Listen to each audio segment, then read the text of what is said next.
فصل شتا، تیرما میگه وقتی تابستان بود میگه شتا زمستان بیرون برآمد، در دستشان میگه یک غصن شاخچه شکستگی بودن که در تنی همون میگه پوری برگای خشک بود. بعد از او آوردن میگه پیش منو یک تا زدن میگه همه برگا ریخ.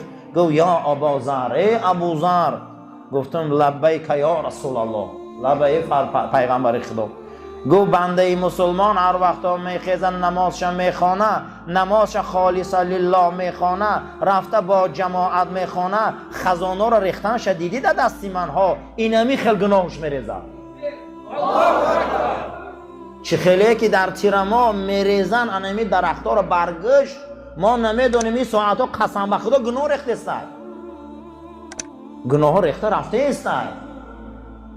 صاحب منبع العلوم عمر سربازی هم گفت است کو من در رمضان ایزا میکشم که حاجت خانه دارم.